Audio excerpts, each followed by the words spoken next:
What if your biggest enemy isn't your boss, your competition, or your bank account? What if the single greatest obstacle standing between you and the life you want is your own brain's factory settings? Think about it. You set a goal, you're motivated, you know what you need to do. You want to write the book, build the business, ask for the promotion.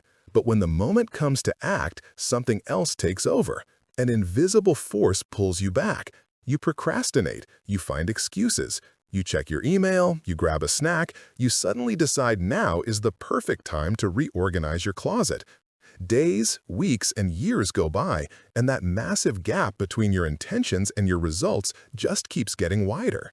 You are not lazy, you are not weak, you are not undisciplined. You are simply running on your brain's default programming. You've been trying to run a sophisticated piece of success software, but your underlying operating system was never designed for it. Your brain's primary function is not to make you happy, wealthy, or fulfilled. Its primary, non-negotiable 24/7, 365 mission is to do one thing: keep you safe. It is not designed for success. It is designed for survival. Welcome to the core conflict of your life. Your conscious mind wants to thrive, but your automatic, subconscious brain is terrified of dying. And right now, your automatic brain is winning.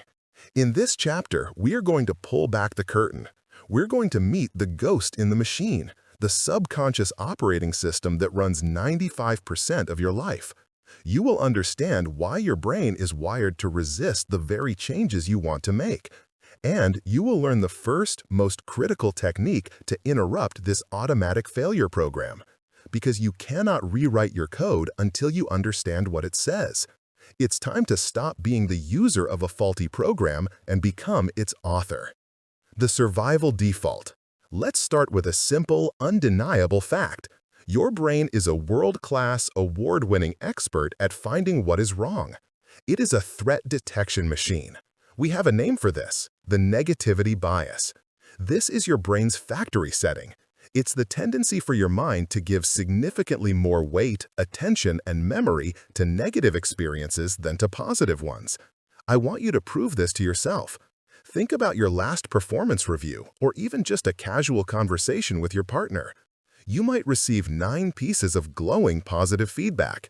You're a great team player. The work on that project was outstanding. I really love how you handle X. And then one small area for improvement. I'd just like to see you be a little more proactive in the quarterly planning meetings. Now, what do you think about for the rest of the night? What loops in your head as you try to fall asleep? Is it the 9 compliments, or is it the one single critique? You fixate on it, you ruminate. You obsess. The 9 positives are like water vapor. They feel good for a second and then vanish. The one negative is like a lead weight, sinking straight to the bottom of your stomach.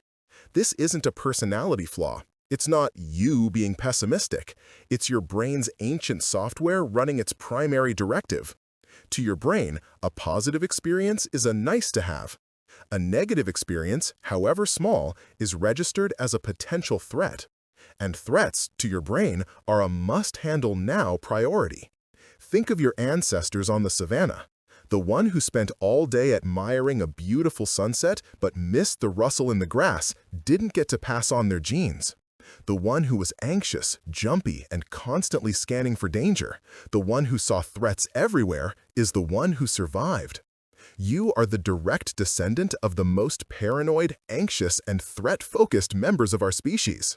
Their operating system is now your operating system. But here is the critical problem.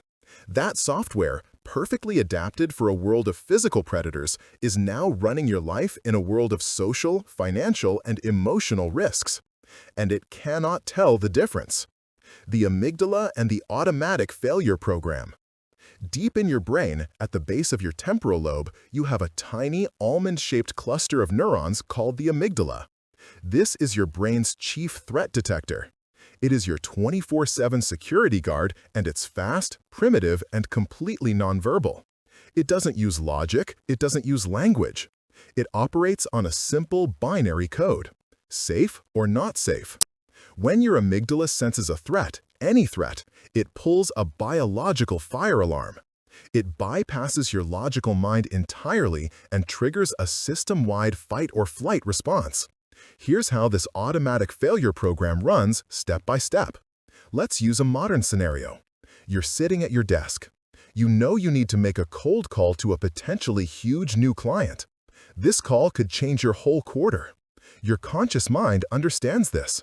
But you pick up the phone, and as you start to dial, what happens? Your palms get sweaty, your heart starts to pound, your stomach does a flip. Your mind suddenly goes blank, and you're overcome with an urgent, desperate need to check your email right now. That isn't you procrastinating. That is your amygdala executing its code. In that instant, your amygdala has scanned the situation and screamed, "Not safe." Why? Because to this ancient, primitive software, the potential for rejection in that phone call is interpreted as a threat to your survival. To your ancient brain, social rejection, being cast out of the tribe, was a literal death sentence. Your amygdala can't tell the difference between the threat of a client saying no and the threat of a predator's jaws. It flags them both as danger. The moment it pulls that alarm, your adrenal glands flood your system with stress hormones, most notably cortisol. Cortisol is not your enemy. It's a get-ready-to-run hormone. Its job is to prepare your body for immediate physical action. It sharpens your senses, dumps sugar into your bloodstream for quick energy, and, this is the most important part, it begins to shut down all non-essential systems. And what does your brain consider non-essential when you're running for your life? Your prefrontal cortex. The PFC is your conscious programmer. It's the most evolved part of your brain, sitting right behind your forehead. It is the home of your logic, your strategic planning, your self-control, your long-term vision, and your ability to weigh consequences. It is, in short, the exact part of your brain you need to make that phone call. And it's the first thing your amygdala takes offline. This is the stress paradox, and it is the root of your self-sabotage. The more you need to be smart, calm, and strategic, i.e. in a high-stakes situation, the dumber your brain's automatic response makes you. Your programmer is shut down, and your security guard has taken the wheel. Your brain has run its automatic failure program. The code is simple. Modern risk, a phone call, public speaking, asking for a raise, equals perceived danger, equals amygdala hijack, equals cortisol flood, equals prefrontal cortex, logic, offline, equals retreat to safety, procrastination, excuses, checking email. This is why trying harder doesn't work. This is why willpower fails you. You are trying to use logic, your PFC, to fight a full-body hormonal, subconscious survival command. You will lose that fight almost every single time. You are stuck in a loop. Your brain is designed to keep you safe. Safe means familiar. Safe means no risks. Your goals, your dreams, your ambitions, they all live in the land of risk. They are, by default, flagged as dangerous. So, are you doomed? Are you stuck with this ancient hardware, forever retreating to the familiar, comfortable cave of your present life? No. From victim to programmer, the power of neuroplasticity. Here is the single most important concept you will ever learn about your mind. It is the scientific principle upon which this entire book and your entire future is built. Your brain is changeable. For decades, we believed the brain was like a machine, hardwired by early adulthood. We thought that once your circuits were set, that was it. You were who you were. We were wrong. The brain is not a static map. It is a dynamic, living landscape. The scientific term for this is neuroplasticity. Neuro refers to your neurons, the nerve cells that are the building blocks of your brain. Plasticity means changeable, moldable, adaptable. Neuroplasticity is your brain's ability to reorganize itself physically by forming new neural connections and pruning old ones. Every thought you think, every emotion you feel, and every action you take is carving pathways in your brain. Think of your current automatic failure program as a deep, wide rut in a muddy road. Your procrastination program, your I'm not good enough program. These are habits of thought that have been run so many times, the pathway is deep. It's the path of least resistance. When you try to use willpower, you are consciously trying to steer your massive heavy truck out of that deep rut, fighting the mud and the friction every single inch. It's exhausting. And as soon as your conscious attention wavers for even a second, thud, you're right back in the old rut. This is why we will not fight the old program. We are going to use neuroplasticity to build a new program. We are going to build a brand new 6-lane paved highway right alongside that muddy rut. We are going to make the new pathway of action, confidence, and discipline so fast, so efficient, and so rewarding that your brain, in its constant quest for efficiency, automatically chooses the new path. This is how you shift from being a victim of your brain's default settings to becoming its conscious programmer. You're not going to break your bad habits. You are going to make them obsolete.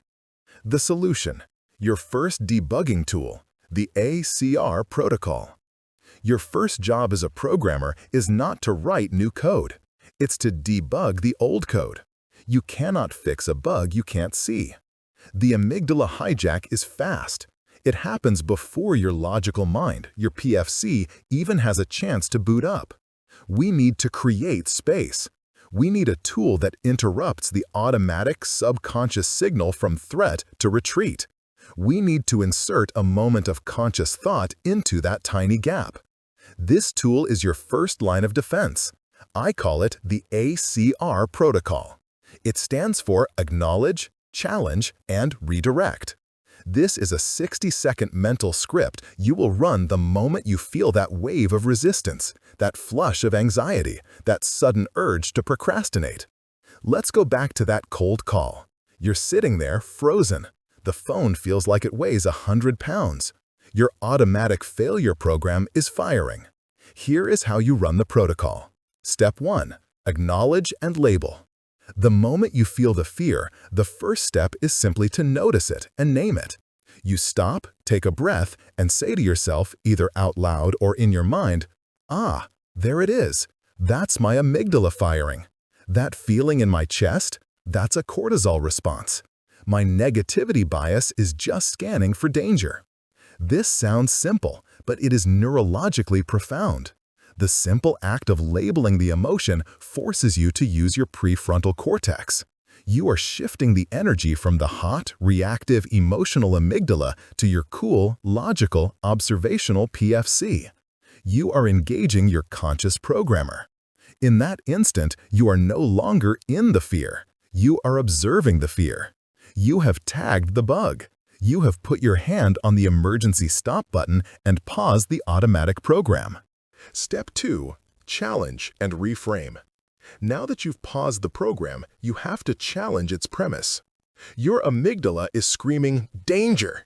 Your job is to challenge that assumption with one simple, logical question. Am I actually in physical danger right now? You're sitting in your office. You're holding a phone. The answer, 99.9% of the time, is an undeniable no. This is the circuit breaker. This is the logical counterargument that your amygdala cannot refute. You are consciously teaching your primitive brain, signal received, thank you for trying to protect me, but your software is outdated. This is a false alarm. Now you immediately reframe the situation. Your amygdala has framed it as a threat. You will reframe it as an opportunity. You say to yourself, "This isn't a threat. This is a test. This feeling isn't danger. This is energy. This is my body getting me ready to perform. This phone call isn't going to kill me. It's going to build my business." Step 3. Redirect, the 5-second action. You now have a tiny, precious window of control. Your conscious programmer is online, but the old automatic program is still trying to pull you back. You must use this window to take immediate physical action. Not a big action, not close the deal. Not write the whole chapter. A tiny action. We'll call this the 5-second action. Your 5-second action for the phone call is not have a great conversation. It is dial the first number. Your 5-second action for writing the book is not write 1,000 words. It is open the document and type one sentence. Your 5-second action for going to the gym is not do a 1-hour workout. It is put on your running shoes. This action must be so small that your amygdala doesn't have time to fight it. It's too simple to be dangerous. But in taking it, you have done something revolutionary. You have violated the risk equals retreat program. You have proven your amygdala wrong. You have just, in that tiny 5-second window, run a new program. And that new program says, risk equals action equals I survived. You have just laid the first thin spider silk thread of a new neural pathway. This is the foundation. You have stopped being a passive passenger in your own mind, and you have sat down at the keyboard. You've learned to spot your brain's survival default, the negativity bias and the amygdala hijack that have kept you small. You now possess the ACR protocol, your first debugging tool. It is your power to interrupt the automatic failure program and create the neurological space you need to install something new. Every time you use this protocol, every time you acknowledge, challenge, and redirect, you are physically rewiring your brain. You are practicing neuroplasticity. You are weakening the old muddy ruts of fear and strengthening the new paved highways of action. But tagging the bug is just the first step. The bug is still there. It's rooted in a much deeper layer of your code. It's rooted in the core, fundamental beliefs you hold about yourself. The beliefs that tell you you're not good enough, not smart enough, or not worthy of success in the first place. This is the malware of your mind, and it was installed a long, long time ago. How do we find this malware? How do we dig up the core limiting beliefs that were programmed into you before you even knew you had a program? That is what we are going to do next. In the next chapter, we are going to run a full system diagnostic. I'm not good enough. I'm just naturally a disorganized person. I'm terrible with money. I'll never find a partner who understands me. I'm just not a leader. Where do these thoughts come from? I don't mean just hearing them. I mean, why do they feel so true? Why do they feel less like opinions and more like laws of physics? Why do they feel like they are part of you, carved into your DNA? When you try to contradict them, it feels like a lie. When you try to set a goal that defies them, you're flooded with that all-too-familiar wave of anxiety, imposter syndrome, and dread we talked about in Chapter 1. It's because these are not just thoughts. They are not harmless passing clouds. They are programs. They are the malware of your mind. They are malicious lines of code that were installed in your subconscious operating system, many of them years or even decades ago, without your permission. This malware is running in the background, 24/7. You don't see it, you don't hear it, but it is actively corrupting every action you take, every decision you make, and every result you get. It's the invisible script that forces you to self-sabotage just when you get close to a breakthrough. It's the hidden program that tells your amygdala to fire the danger alarm when you try to speak up, ask for the sale, or be vulnerable in a relationship. This malware wasn't necessarily installed by an enemy. For most of us, it was installed by accident. It was downloaded from a parent who, trying to protect you, said, "Don't get your hopes up. People like us just don't get those kinds of chances." It was coded by a teacher who, in a moment of frustration, called you lazy in front of the class. It was written by a past failure, a painful breakup, or a business that went under, which left a single, permanent line of code in your system that says, "See? Never try that again. It's not safe." These programs, these limiting beliefs, are the single most toxic barrier to your success. And in this chapter, we are going to stop being their victim. We are going to become a system administrator. We're going to run a full diagnostic to find this malware, drag it out into the light, and name it. Because you cannot delete a virus you don't know you have. The perceptual prison. First, we have to understand why this malware is so effective. How does it maintain its grip? Why does a belief you formed when you were 8 years old still have the power to control you at 30, 40, or 50? The answer lies in a tiny, incredible, and, until now, dangerously misguided piece of your brain's hardware, your reticular activating system, or RAS. The RAS is a bundle of nerves about the size of your pinky finger located at your brainstem. Its job is one of the most important in your entire body. It is your brain's filter. Right now, in this very second, your senses are being bombarded with billions of bits of information. The feeling of your clothes on your skin, the hum of the air conditioner, the specific color of the wall in front of you, the memory of what you had for breakfast, the traffic noises outside. If your conscious mind had to process all of this data at once, your system would crash in less than a second. The RAS is the bouncer at the nightclub of your mind. It stands at the velvet rope of your consciousness and decides what gets in and what stays out. It filters that billion bits of data down to just a few thousand, showing you only what it deems important. And how does it decide what's important? It looks for whatever you have told it to look for. Your beliefs, your fears, your dominant thoughts, and especially your limiting beliefs are the search terms you have programmed into your RAS. Your reticular activating system does not have a moral compass. It is not good or bad. It is a neutral biological search engine, and its only job is to find evidence that confirms your existing programs. This is the most insidious part of your mental malware. It creates a perceptual filter that only allows you to see the evidence that proves it right. Let's run a real-world diagnostic. Scenario 1. The I'm unlucky program.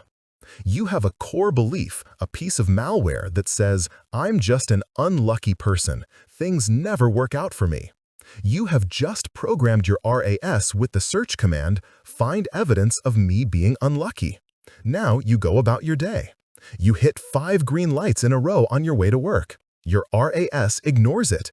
It's irrelevant data that contradicts the search query. You get an unexpected compliment from a colleague. Your RAS filters it out. You find a $5 bill in an old coat pocket. Your RAS doesn't even register it. But then, you hit one long red light. You get an email about a new deadline, and you spill a drop of coffee on your shirt. Bing, bing, bing. Your RAS shoves this data to the front of your conscious mind, waving a giant red flag. It presents this evidence to you and says, see, I told you, you are definitely unlucky. The world is always against you. Your malware program is confirmed, the code is strengthened, and you remain completely, biologically blind to the mountain of positive evidence that was right in front of you. Scenario 2. The I'm terrible with money program. Let's say your malware is, people like me can't get rich, or I'm just not a money person. Your RAS search command is now, find evidence of scarcity and my own financial incompetence. What happens? You're scrolling online. Your RAS will cause your eyes to literally glide right past an article about a simple new investment strategy or a webinar on starting a side business. It is filtered out as irrelevant. It doesn't match the search criteria. But that same night, an unexpected utility bill arrives. The price of gas went up. You see a news story about a looming recession. Your RAS highlights all of this. It floods your conscious mind with proof. See, it's impossible. Making money is too hard. You're already failing. Don't even try. Just stay safe. This is not just a metaphor. This is biology. Your limiting beliefs create a perceptual prison where the only things you are allowed to see are the walls. You are living in a reality that is being custom curated by your own outdated software. This is why just be positive is the worst advice in the world. This is why affirmations often feel like lying. You can't just tell yourself, "I am wealthy," when your entire biological filtering system is working 24/7 to show you evidence that you are poor. You are fighting a heat-seeking missile of self-sabotage. It is programmed to find the target of your failure. Running the system diagnostic. So, what do? We have to stop fighting the system and start changing the programming. The reticular activating system is not your enemy. It is the most powerful ally you will ever have once you give it the right instructions. When you program it with a goal, with a positive belief, it will search for opportunities, resources, and connections with the exact same relentless efficiency that it now searches for your failures. It will highlight the exact article you need to read. It will make you notice the one person in the room who can help you. But it cannot do that until we find and isolate the old faulty code. It's time to run the diagnostic. I want you to do this for real, not just in your head. Get a pen, get a piece of paper, or open a new document. The physical act of writing accesses a different part of your brain. It makes the code tangible. We are going to treat this like a real diagnostic procedure. We are going to find the bugs in your code. Step 1. Identify the error messages. First, look at the results in your life. A bug in your code always produces a negative, repeating error message in your reality. I want you to pick one or two major areas of your life where you feel the most stuck. Is it your career, your finances, your health, your relationships? Now, write down the error message you keep getting. Be specific. An error message in finances might be, "I never have more than $1,000 in my savings account," or "I always get into debt every holiday season." An error message in relationships might be, "I keep dating people who are emotionally unavailable," or "I'm always the one who gets ghosted." An error message in career might be, "I keep getting passed over for the promotion," or "I can't stop procrastinating on my most important project." Write down your most common frustrating error messages right now. Step 2. Trace the code. Now, we're going to trace that error message back to the line of malware that's causing it. We're going to use the simplest and most powerful debugging tool ever, the 5 whys. Look at one of your error messages. Let's use, "I can't stop procrastinating on my most important project." Ask why. Why am I procrastinating? Automatic answer, "Because I'm overwhelmed and I don't know where to start." Ask why. Why am I overwhelmed? Automatic answer, "Because the project is huge and I'm afraid I'll do it wrong." Ask why. Why am I afraid I'll do it wrong? Automatic answer, "Because if I do it wrong, my boss and my team will be disappointed." Ask why. Why am I afraid they'll be disappointed? Automatic answer, "Because I'm not really qualified to be leading this. I feel like a fraud." Bingo! There it is, the bug. The malware isn't "I procrastinate." The malware isn't "I'm overwhelmed." The core malware program is "I am a fraud." "I am a fraud" is the line of code that is causing the procrastination. The procrastination is just a symptom. It's your brain's protective mechanism running the retreat program we talked about in Chapter 1, all because this core "I am a fraud" malware has flagged the project as a danger of exposure. Now you do it. Take your error message and ask why 5 times.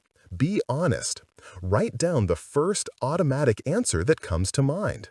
Keep digging until you hit a core belief about yourself or the world. It will almost always sound something like, "I am not good enough, smart enough, disciplined enough, lovable enough. I am a failure, broken, different, stupid. The world is unfair, a struggle, scary. People always leave, disappoint me, judge me." Find that core line of code. Step 3. The rapid-fire scan. The 5 whys helps you find a specific bug.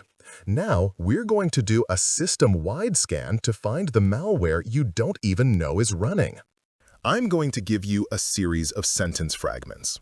Your job is to write them down and then, as fast as you can, write down the first 5 to 10 words that come to your mind. Do not think, do not judge, do not edit. This is about capturing the automatic subconscious program. Ready? Go. I am. I am not. Successful people are. Money is. My biggest fear is. In order to be successful, I have to. If I really try, I'm afraid that. Men are. Women are. The world is.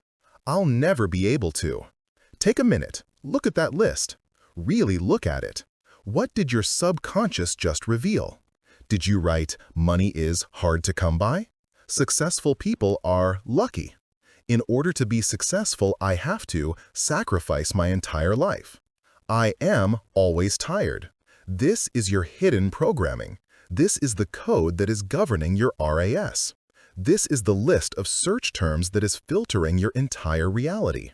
Step 4. Quarantine the malware. This final step is the most important of all. I want you to look at that list of beliefs you just wrote. Look at the I am a fraud you uncovered. Look at money is hard to come by. Look at I am not good enough. Acknowledge the emotional punch they deliver. They feel true, don't they? Now, here is the pivot. Here is how we take our power back. We must externalize the bug. You must, in this moment, make the single most important mental shift of your life. You are not your code. That belief, I am a fraud, is not you. It is not an unchangeable truth. It is a program you are running. It is a piece of malware you downloaded. It is a virus that has infected your system. You are not a fraud. You are a perfectly capable, powerful human being who is running a fraud program. You are not bad with money. You are a perfectly capable, intelligent person who is running a scarcity program. This separation is everything. You cannot fix a part of your identity. You can't fix who you are. But you can absolutely delete a program you are running. So, right now, I want you to take your pen and go down that list. Find the most toxic, limiting, and painful beliefs you wrote down. Circle each one. And next to it, in big, bold letters, I want you to write one word: bug. I'm not good enough. Bug. Money is the root of all evil. Bug. I'll never be disciplined. Bug. This is not a silly word game. This is an act of cognitive diffusion. You are diffusing the belief from your identity. You are labeling it as an external, objective, fixable thing that is not you. You have just taken the malware out of the read-only file of your identity and moved it into the quarantine folder, where it can be analyzed and ultimately deleted.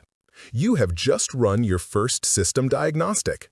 You've traced the error messages in your life back to the core bugs in your programming. You've scanned your system to find the hidden viruses, and most importantly, you have quarantined them, separating them from who you are. This is the second critical step in reprogramming your mind. In Chapter 1, you learned how to pause the automatic failure program in the moment with the ACR protocol. Now, in Chapter 2, you have identified the faulty code that was causing that program to run in the first time. You can see the enemy. You have it on your screen. But now, what do you do with it? How do you actually delete a bug that has been running for 20 years? How do you write the new code? You can't just hit delete. The neural pathway is too strong. You have to write over it. You have to replace it. And that is exactly what we are going to do in the next chapter. We're going to learn the first and most powerful programming language for your mind. You will learn how to build that new 6-lane superhighway of success right over the old muddy rut of your limiting beliefs. It's time to learn how to rewrite your code. You've done the work. You've sat down, run the diagnostic, and you have your list. You've traced the error messages in your life back to the source code. You've looked that core painful belief right in the eye, That "I'm not good enough," or "I'm a fraud," or "I'll always be poor." And you've done the most important thing. You've separated it from your identity. You've circled it. You've written the word bug. So, now what? Do you just stop believing it? Do you just hit the delete key on a belief you've held for 20 years? This is the exact point where 99% of all self-help, positive thinking, and manifestation breaks down.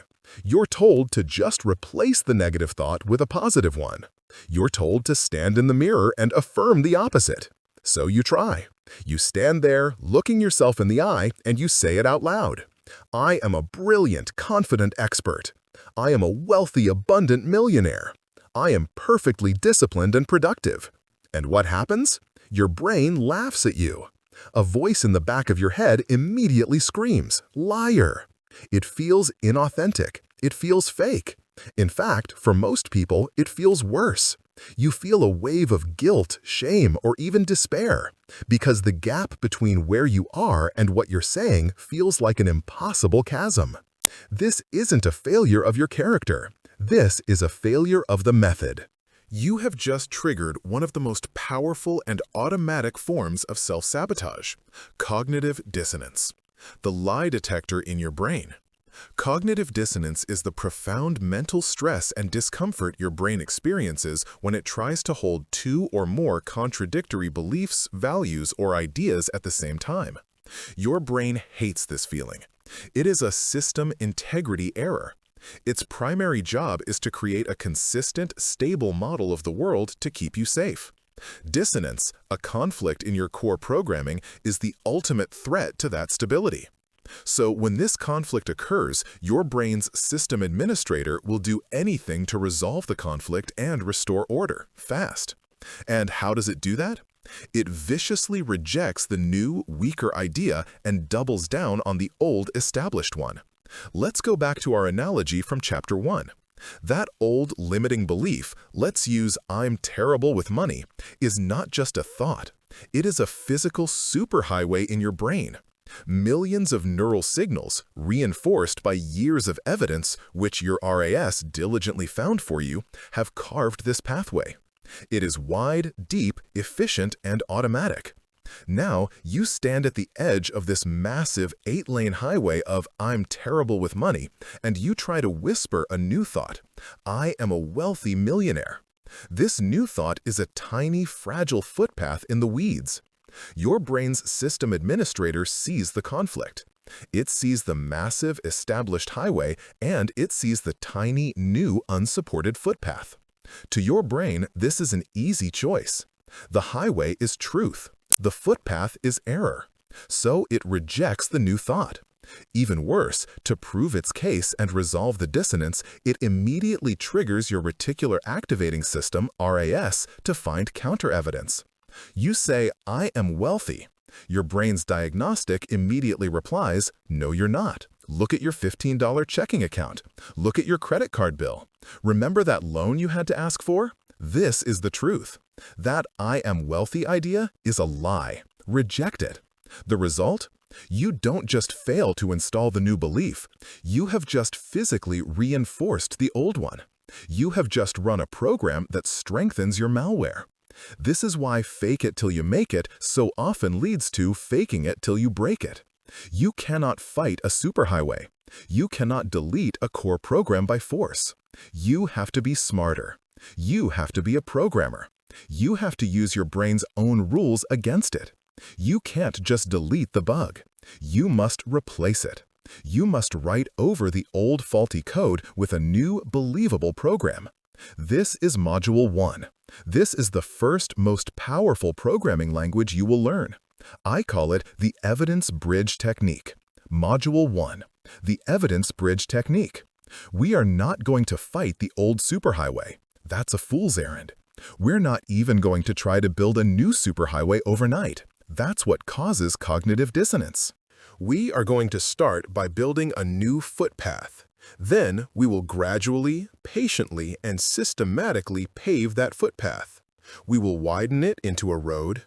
We will expand that road into a highway, and we will make this new highway so fast, so efficient, and so rewarding that your brain, in its constant quest for efficiency, automatically starts sending all its traffic down the new path.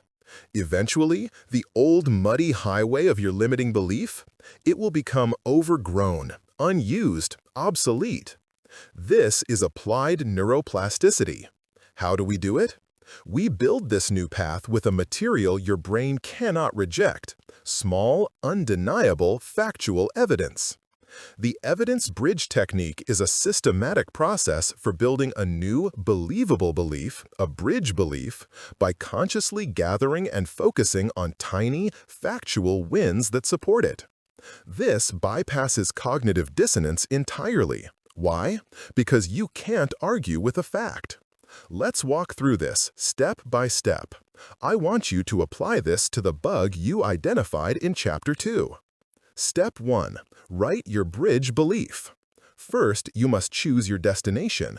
But you can't just pick, "I am a millionaire," if your bug is, "I'm always broke." The gap is too wide. You need a bridge belief. This is a statement that is a step in the right direction, but is inherently believable. It's often a belief about a process or your potential, not a fixed, absolute state. Let's look at our two main examples from Chapter 2. Bug, "I'm a fraud," or "I'm not smart enough." Failed affirmation, "I am a brilliant genius." Your brain rejects this. Bridge belief, "I am capable of learning and I am getting better at my job every day." Bug, "I'm terrible with money," or "I'll always be poor." Failed affirmation, "I am rich and abundant." Your brain rejects this. Bridge belief, "I am becoming a more competent and responsible manager of my money." Do you see the difference? These bridge beliefs are unarguable. Can you learn? Yes. Are you becoming a better manager? Yes. They are statements of motion, of progress, not of a finished, unbelievable identity. Take a moment, look at your bug. Write your bridge belief right now. Step 2. Create your evidence log. This is your new programmer's journal. It can be a physical notebook or a file on your computer. This is where you will write your new code. At the top of the first page, you will write your bridge belief. Your only assignment, your only new program to run for the next 30 days is this. At the end of every single day, you must find and write down 3 to 5 pieces of tiny, undeniable evidence from your day that support your bridge belief. This is non-negotiable. This is the work. This is how you physically build the new neural pathway. Each piece of evidence is one paving stone on your new footpath. Step 3. Run the program. The real-world scenarios. This is what it looks like in practice. Scenario 1. Reprogramming. I'm a fraud. Your bridge belief.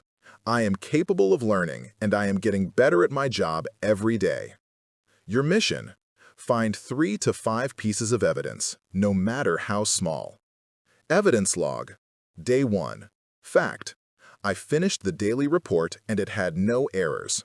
Fact. I read a technical article for 15 minutes during lunch and I understood the main concept. Fact.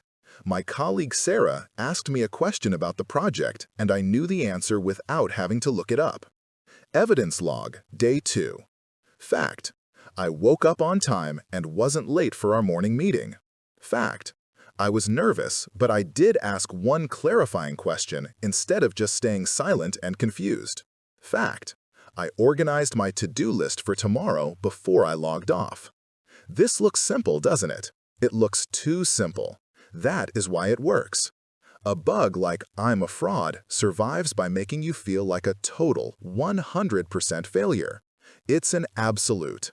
The only way to fight an absolute is with specifics. Your fraud program will try to tell you, "See, you're a mess. You were nervous in that meeting." But your new program, backed by your evidence log, replies, "That's false. The fact is, I was nervous and I asked a smart question. The fact is, I'm learning. The program is running." You are not lying to yourself. You are systematically directing your focus to a different, more empowering set of facts. Scenario 2. Reprogramming I'm terrible with money. Your bridge belief: I am becoming a more competent and responsible manager of my money. Your mission: find 3 to 5 pieces of evidence, no matter how small. Evidence log, Day 1. Fact: I made coffee at home instead of buying a $6 latte. Fact: I unsubscribed from 3 marketing emails that tempt me to spend. Fact: I paid my electric bill on time. Evidence log, Day 2. Fact: I packed my lunch for work. Fact: I felt the urge to buy something I didn't need online, and I closed the tab. Fact: I spent 10 minutes reading one article about how to set up a budget.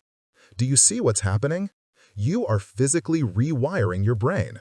You are giving your reticular activating system a new set of programming instructions. You have given it a new search term. That search term is your bridge belief. Instead of find evidence of how broke I am, your RAS now has a new mission: find evidence that I am becoming a better money manager. And your RAS, as the obedient and powerful search engine it is, will find that evidence. It will highlight the small wins. It will magnify your progress. With every piece of evidence you log, you are firing a new neural circuit. You are sending another truckload of paving materials down your new footpath. After 1 week, that footpath is a clear, beaten trail. After 30 days, it's a solid, single-lane road. After 90 days, it's a multi-lane highway. And one day, not long from now, you will face a financial decision, and your automatic default thought won't be, I can't, I'm terrible with money.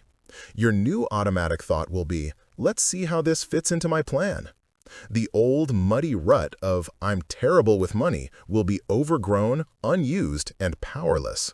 You haven't deleted it, you've just made it obsolete. Upgrading your software. This is Module 1.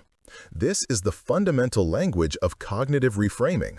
This is how you rewrite your core programming without your brain's system administrator rejecting the code. You start with a bridge belief that is believable. You use an evidence log to build a new neural pathway, one tiny, factual win at a time.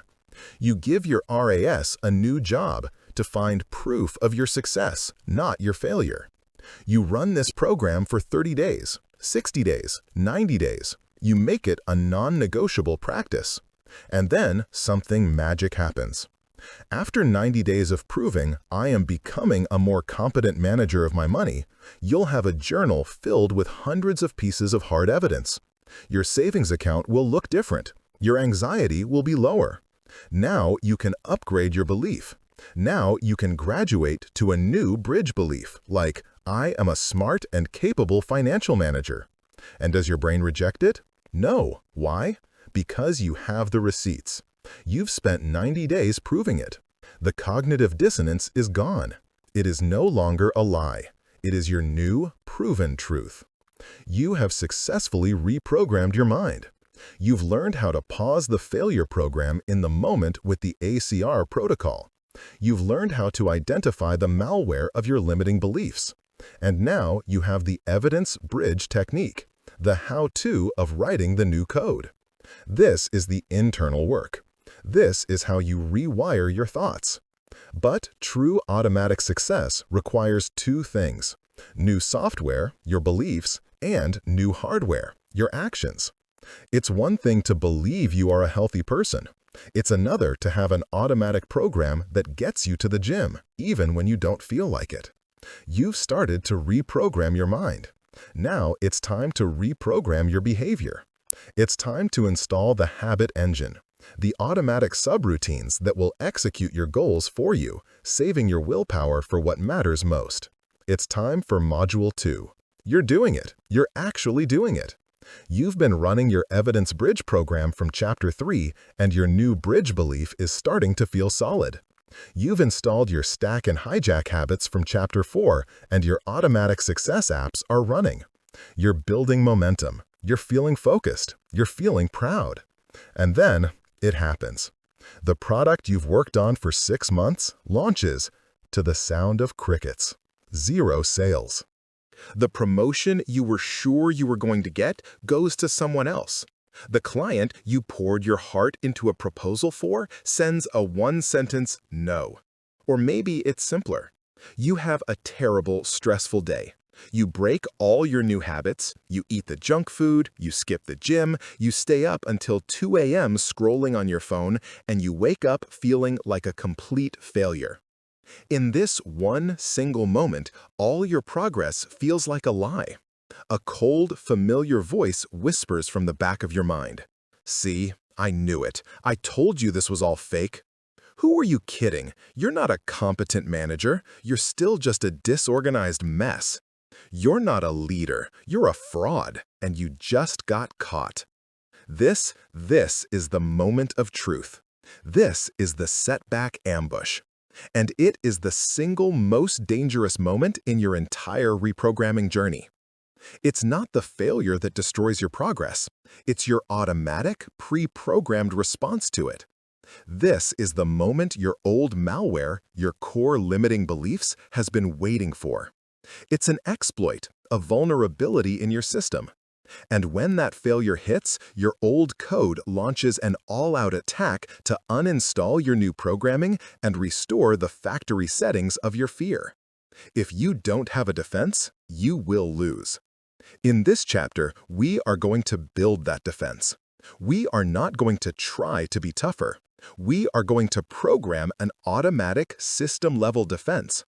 We are going to install your resilience firewall, a mental script that runs automatically to neutralize the attack, protect your new code, and turn the failure from a virus into a system update.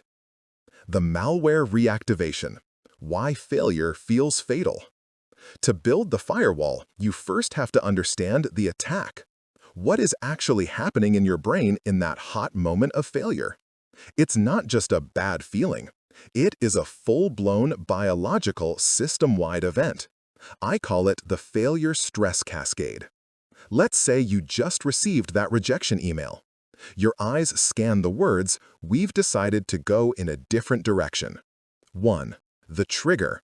Your brain's threat detector, your amygdala, immediately flags this. It does not interpret this as a minor professional setback. It interprets it as danger, social rejection, threat to survival. Remember, to your ancient operating system, being cast out of the tribe was a literal death sentence.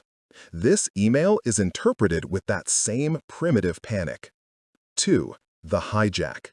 The amygdala pulls the fire alarm. It bypasses all logic and floods your system with a massive wave of cortisol and adrenaline. This isn't the low-level anxiety from Chapter 1. This is a code red 5-alarm fire. Your heart pounds, your stomach drops, your palms sweat, your face gets hot. 3. The system crash. The PFC shutdown. This catastrophic cortisol flood does one thing immediately and efficiently. It knocks your prefrontal cortex, PFC, completely offline. Your conscious programmer, the home of your logic, your strategic thought, and all your new positive programming, is gone. It has been hijacked and shut down. 4. The malware reactivation. Now, think about this. Your conscious programmer is offline. Your new fragile bridge beliefs and evidence logs are stored in that programmer part of your brain. They are inaccessible. So what does your brain, in this state of code red, default to? It defaults to its oldest, strongest, deepest, and most efficient program. It defaults to the superhighway. It defaults to your malware. That "I'm a fraud" program instantly takes the wheel. And here's the most insidious part. Your brain, in its panic, looks at the failure, the rejection email, and sees it as 100% proof that the malware was right all along. Your brain doesn't just run the "I'm a fraud" program. It validates it. It strengthens it. It says, see, all that evidence log stuff was a lie. This is the truth. This is who you really are. Stop trying. It's safer to just be small. This is why a single setback can undo months of progress. It's not a setback. It's a malware reactivation. It's a system restore to your most fearful, limited, and safe state. You don't just feel bad, you regress. You revert to the old operating system, and all your hard work is uninstalled in an instant. The pivot. Failure is not a bug, it's a feature. So what can we do? We cannot prevent failure. Let's be perfectly clear about that. If you are not failing, you are not programming. You are not trying. You are not growing. Failure, rejection, and setbacks are a non-negotiable, essential, and valuable part of the automatic success program. A program that never gets error messages can never be improved. Failure is not a system crash. It is data. It is the program's diagnostic feedback. It's the system telling you, this line of code didn't work. We need to recompile. The problem is not the data. The problem is that the failure stress cascade prevents you from ever reading it. We need to install a program that runs automatically in that tiny half-second gap between the trigger, the failure, and the response, the amygdala hijack. We need a firewall. This firewall's job is simple. It has 3 goals. Neutralize the cortisol flood. Keep your conscious programmer, the PFC, online.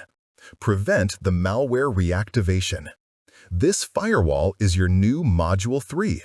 It's a 60-second mental script I call the Metabolize and Recompile Protocol. You will learn to run this script immediately, in the hot moment you feel that gut punch of failure. Its purpose is not to make you feel happy. Its purpose is to keep you in control. Module 3. The Metabolize and Recompile, MRR. Think of this as the CTRL-ALT delete for your brain. It is the interrupt sequence that stops the failure stress cascade before it can take over. It has 3 steps: metabolize, recompile, re-engage. Let's walk through it. Step 1. M. Metabolize. Label the emotion. The moment you get the bad news, the first thing that happens is the physical, chemical flush. You must address this first. Action. You stop. You take 1 deep breath. And you verbally label the physical and emotional sensation. You say to yourself, in your own mind, stop. This is an amygdala hijack. Okay, my heart is pounding. This is a cortisol flush.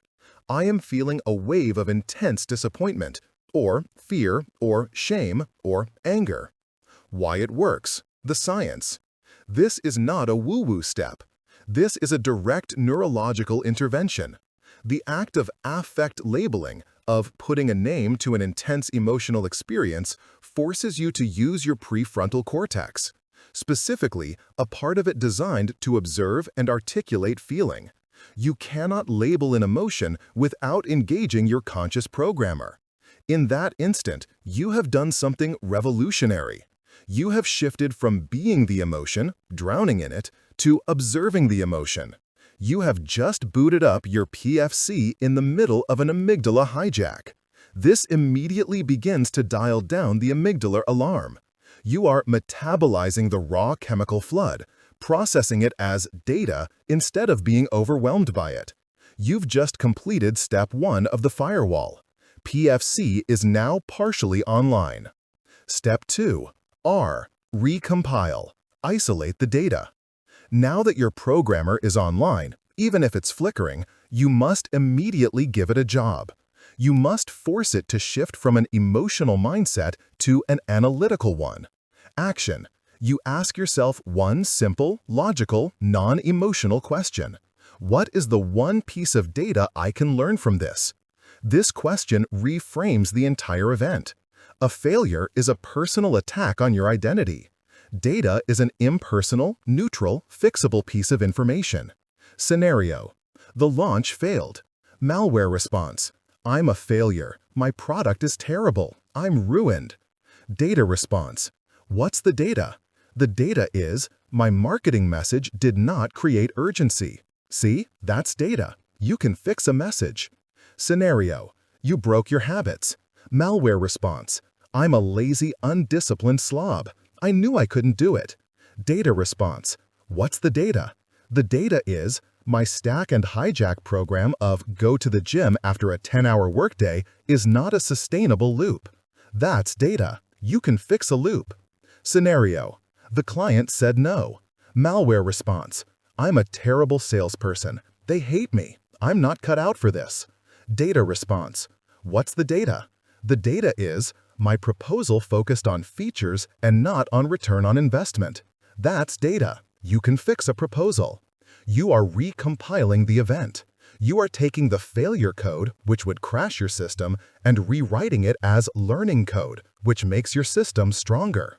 You've just completed step 2 of the firewall.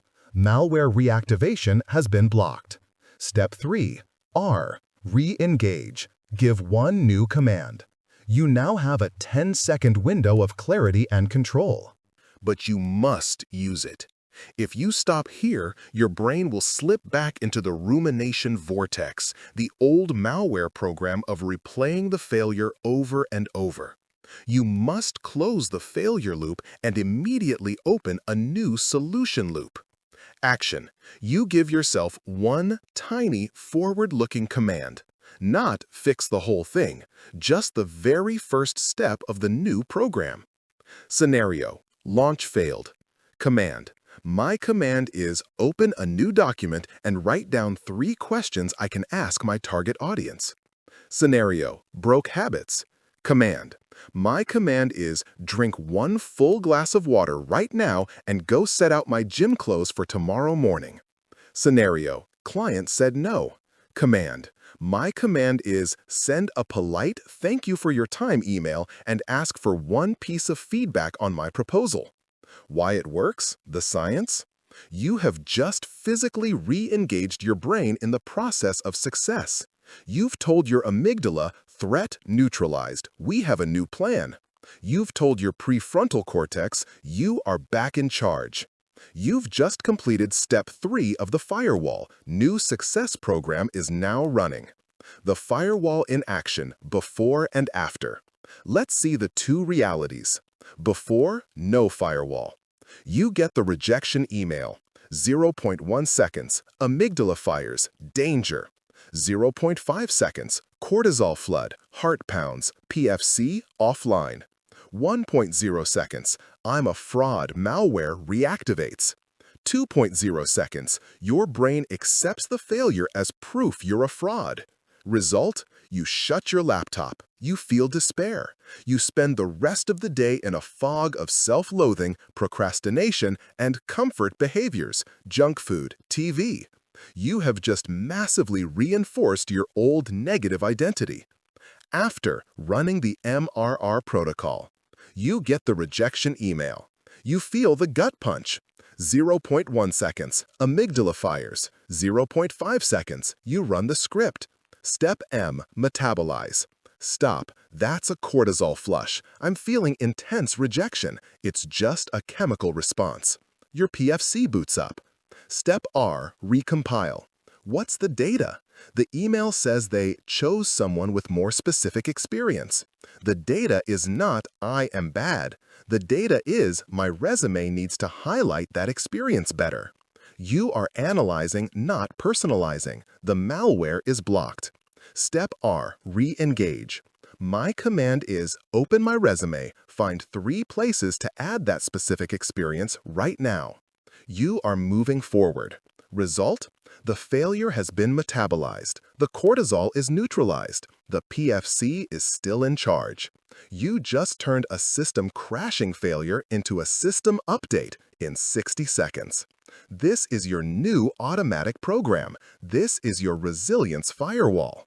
You've reprogrammed your beliefs. You've automated your behaviors. And now you have the armor to protect your new system from the inevitable attacks. You are building an ecosystem of automatic success. Your internal world is becoming fortified. But now it's time to go on the offensive. It's not enough to just react to the present and the past. True programming means writing your future. How do you give your brain's navigation system, your reticular activating system, a destination file so clear, so vivid, and so real that it automatically starts to pull you toward it? This isn't wishing, this is neurological rehearsal. It's time for Module 4. It's time to compile your future self visualization. What do you think of when you hear that word? Be honest. Does your mind go to The Secret? To vision boards covered in cutout pictures of mansions and sports cars? Does it feel a little fluffy?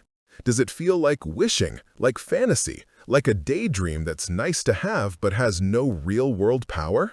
This is one of the biggest and most costly misunderstandings about the human brain. What if visualization isn't wishing at all? What if it's the most practical, direct, and powerful neurological programming tool you possess? What if it's the difference between having a vague dream and having a compiled, executable file for your future? What if it's not fantasy, but rehearsal? For decades, we've been told to think positive, but we've been running the wrong program. You've been trying to wish for a future when you should have been programming it. In this chapter, we are installing Module 4. We are moving beyond simple vision boards and learning how to compile your destination. You will learn how to use process visualization to build the neural highways to your future before you even take the first step. Why? Because of the single most powerful cheat code in your entire biology. Your brain cannot tell the difference between a vividly imagined experience and a real one. The brain's virtual reality engine. This is not a motivational slogan. It is a fundamental biological fact. When you physically perform an action, let's say you sit at a piano and play a C major scale, a specific set of neurons in your motor cortex and cerebellum fire in a specific sequence. This is the program for play C major scale. Here is the miracle. Researchers have found that when you vividly imagine sitting at that same piano and mentally rehearse playing that C major scale, the exact same neurons fire in the exact same sequence. Let me repeat that. As far as your brain is concerned, you just played the piano. You are physically strengthening the neural pathway for that skill. You are building the hardware for that action without moving a muscle. This is neuroplasticity in its purest form. This has been proven time and time again. Studies on basketball players mentally rehearsing free throws showed almost as much improvement as players who physically practiced.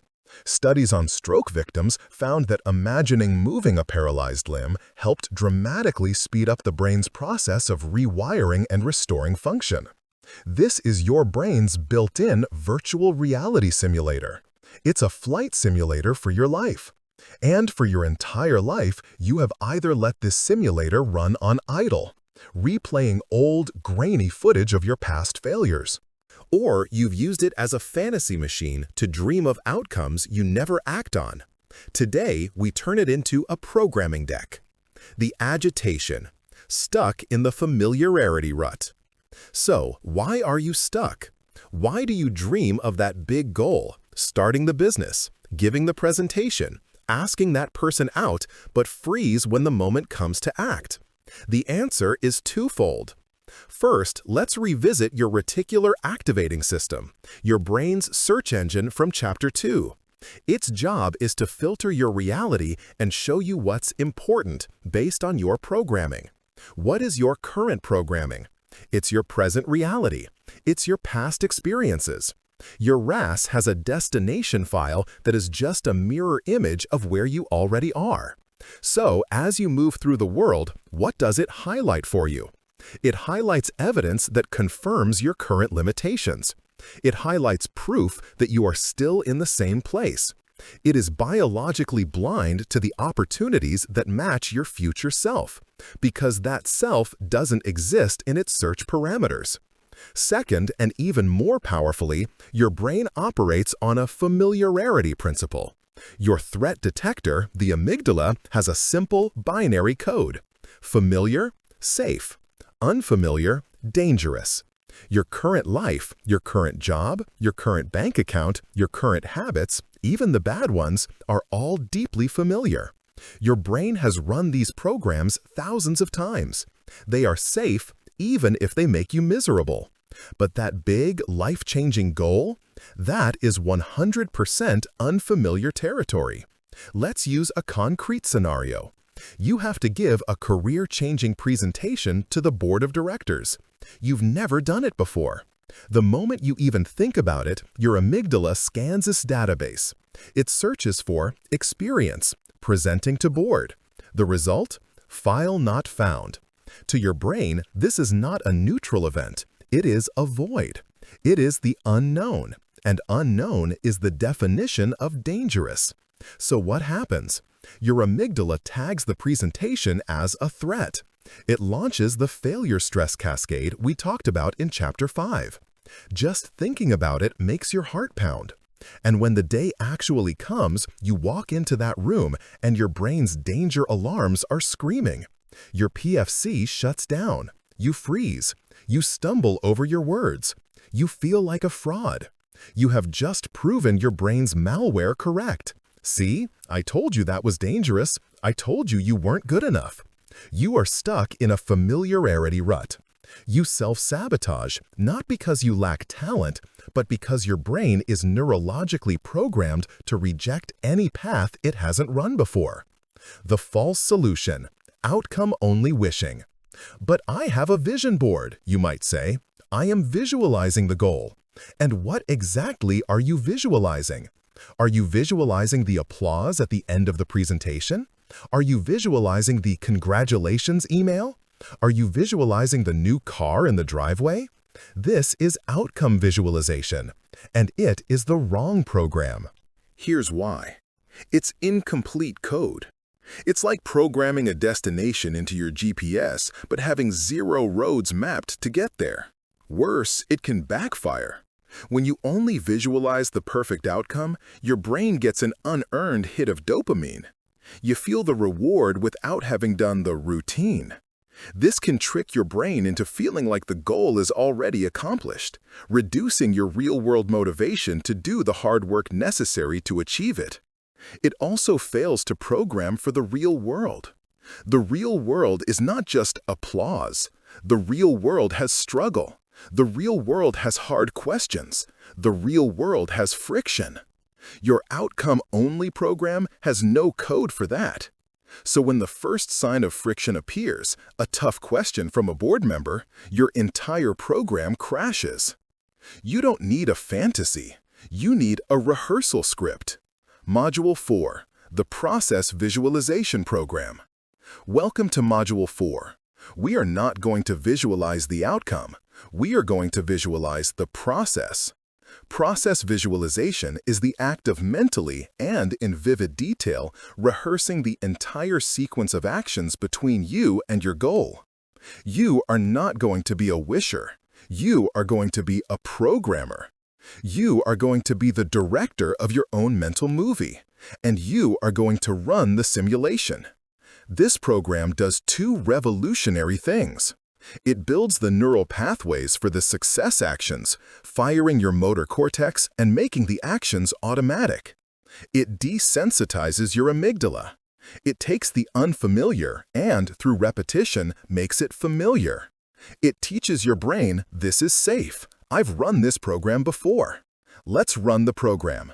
The scenario, that career-changing presentation. You will not visualize the applause. Instead, for 5 minutes every night for a week, you are going to run this program as if you are in your own body, seeing through your own eyes. 1. Compile the entry code. You visualize yourself walking toward the boardroom. You feel the carpet under your shoes. You feel the cool metal handle of the door in your hand. You see the shape of the room, the long polished table. You see the faces of the board members. 2. Compile the action code. You visualize yourself walking calmly to the front of the room. You put your laptop down. You feel the click of the power cable as it connects. You see your first slide appear on the big screen. It's the title slide. It looks perfect. 3. Compile the execution code. You rehearse your exact powerful opening line. You hear your own voice speaking clearly and confidently. You feel the sensation in your chest and throat as you speak. You visualize yourself making eye contact with one of the board members, and you see them nod. 4. Compile the resilience code, the most important part. Now you program the hard part. You visualize a board member holding up their hand. "I have a question," they say, and it's a tough one. You visualize yourself pausing, taking one calm breath, your ACR protocol from Chapter 1, and looking at them. You rehearse your answer, calmly and clearly. You feel the moment of tension dissolve because you were prepared. You have just programmed your resilience firewall, Chapter 5, proactively. 5. Compile the completion code. You visualize yourself clicking to your final slide. You rehearse your closing summary. You say, "Thank you." You feel the authentic, earned, calm feeling of completion. Not excitement, not relief, just the solid, quiet pride of a job well done. The result: automatic success in action. Now it's the day of the presentation. What happens? You walk toward the room. You feel the handle. You see the faces. Does your amygdala scream, "Danger, file not found"? No. Your brain accesses the new program. It says, yes, this is the boardroom program. I've run this simulation 7 times. This is familiar. This is safe. The failure stress cascade is prevented. Your amygdala stands down. Your prefrontal cortex, your conscious programmer, stays online. Your logic, your memory, and your social skills are all fully available to you.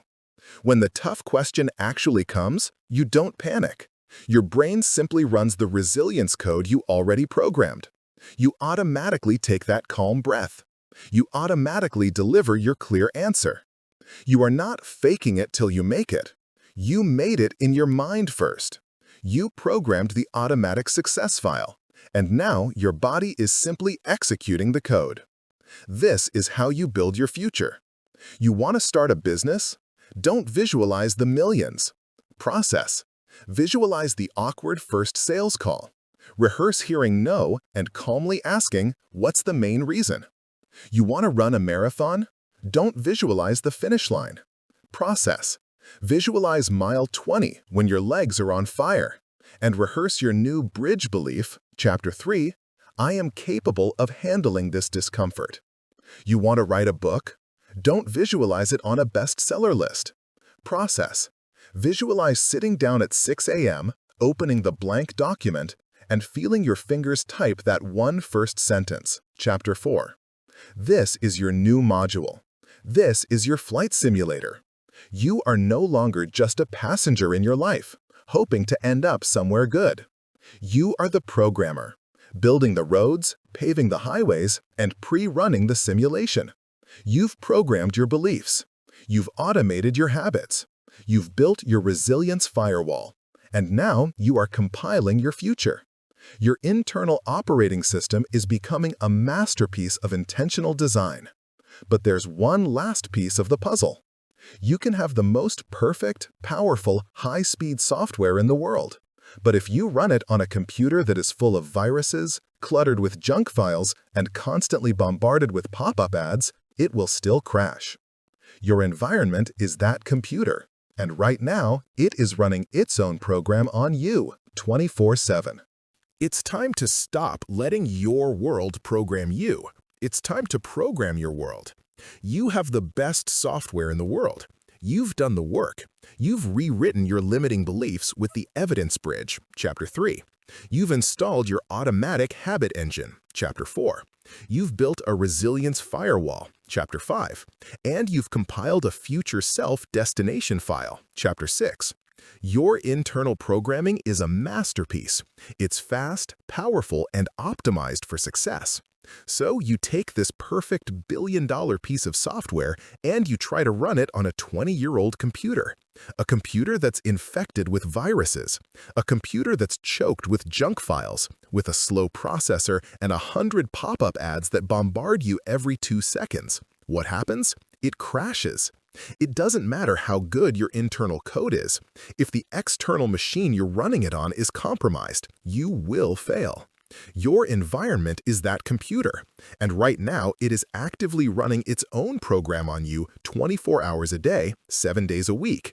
Your environment, your desk, your kitchen, your bedroom, and most of all, your phone, is not a neutral backdrop. It is a constant, relentless stream of code being fed directly into your subconscious.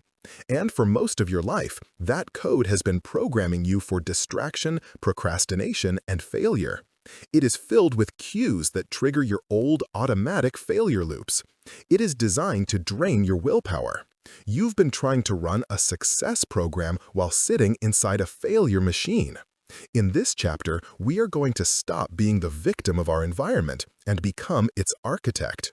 You are going to learn how to debug your physical and digital worlds.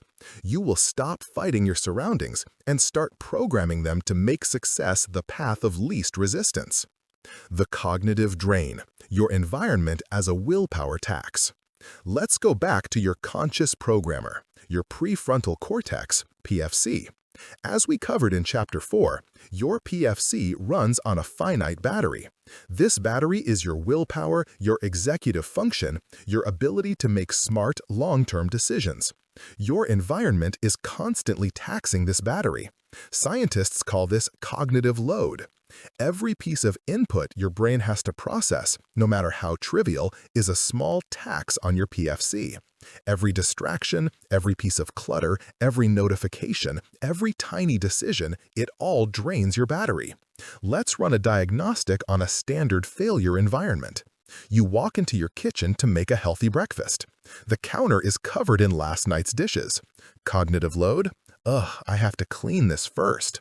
Minus 5% battery. A pile of unopened mail is on the table. Cognitive load? I need to deal with that. Are those bills? Minus 3% battery.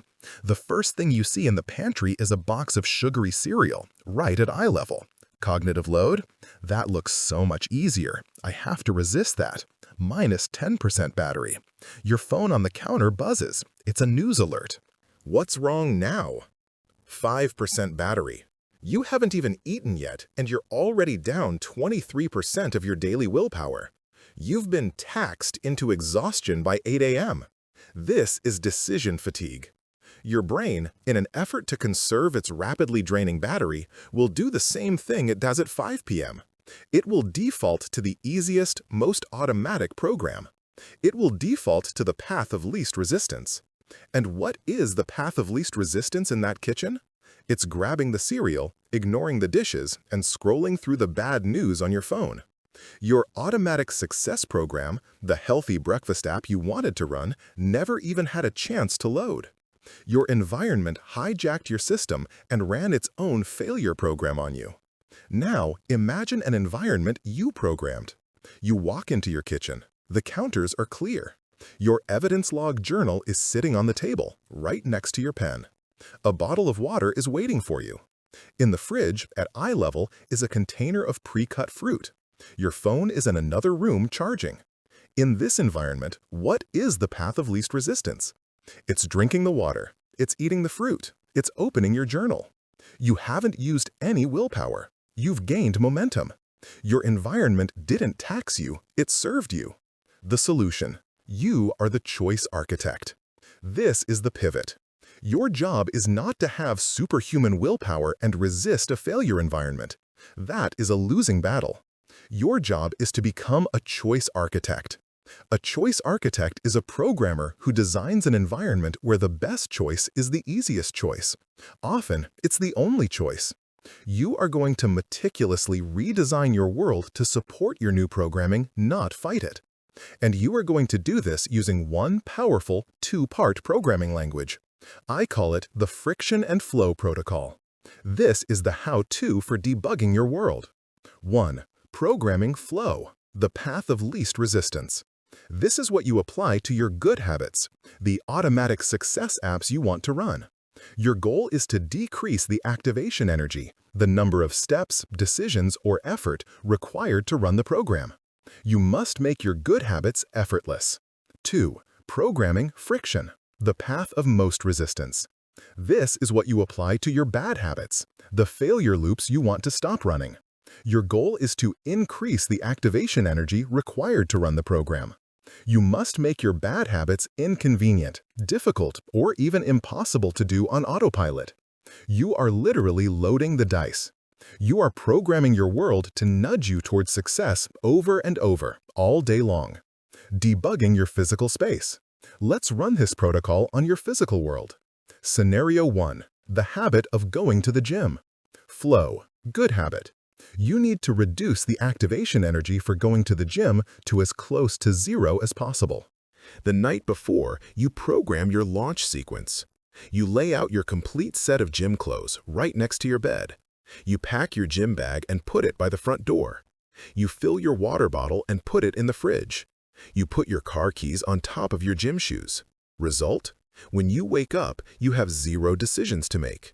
The program is ready to run. You just execute it. The path of least resistance now leads out the door. Scenario 2. The habit of watching too much TV. Friction, bad habit. You need to increase the activation energy for this failure loop. The automatic cue, sitting on couch, routine, grabbing remote, loop must be broken. Program. After you finish watching TV, you unplug the TV from the wall. You take the remote and you put it in a drawer in another room. Result? The next night you come home, you collapse on the couch. You reach for the remote. It's not there. The automatic loop is broken. You are now forced to make a conscious choice. Do I really want to watch TV enough to go into the bedroom, get the remote, come back, and plug the TV in? In that tiny 10-second interruption, your conscious programmer, PFC, has a chance to boot up and say, you know what, I'd rather run my Read One Chapter program instead. You have created a firewall in your physical space. Scenario 3. The habit of eating junk food. Flow, good habit. Make healthy food visible and easy. Program. Put a bowl of fresh fruit on the main counter. Pre-cut your vegetables on Sunday. Put all your healthy snacks at eye level in the pantry. Friction, bad habit. Make junk food invisible and hard. Program. Put the cookies or chips on the highest possible shelf in an opaque container behind the oatmeal. Better program. The ultimate friction is to not buy it. The choice architecture happens at the grocery store. You make one good decision, a decision that requires willpower, once a week, which prevents you from having to make 50 resistance decisions all week long at home. Debugging your digital space, the ultimate virus protection.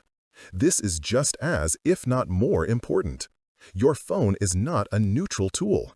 It is an environment that was professionally designed by teams of PhD-level programmers with one goal: to hijack your habit engine and steal your cognitive load for their profit. The buzz in your pocket, the red dot on an app, these are not notifications. They are neurological weapons. They are cues engineered to trigger an irresistible dopamine-seeking loop that taxes your PFC and breaks your focus. We are going to debug your phone mercilessly. Programming friction, debugging your phone.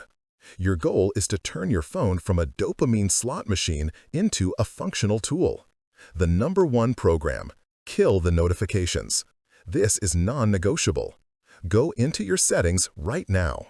Turn off every single notification on your phone that is not from a real human being who needs you.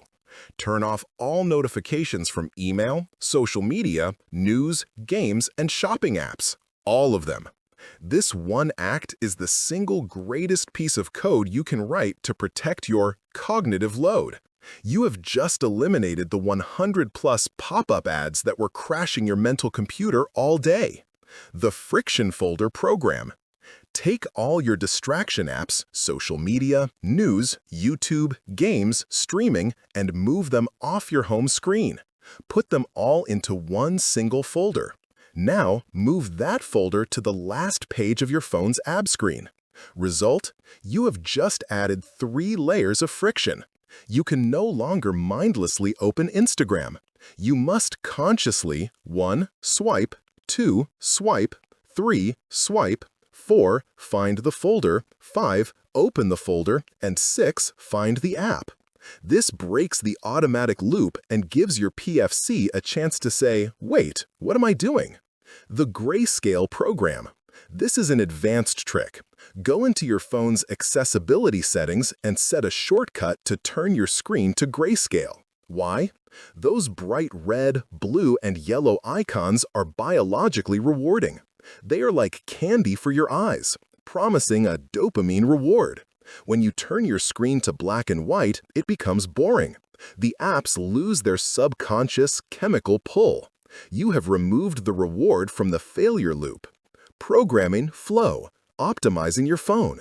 The Success Dock program. Your home screen dock, the 4 or 5 apps at the very bottom, should be only your success tools. Example, phone, messages from humans, your calendar, and your evidence log app, or notes.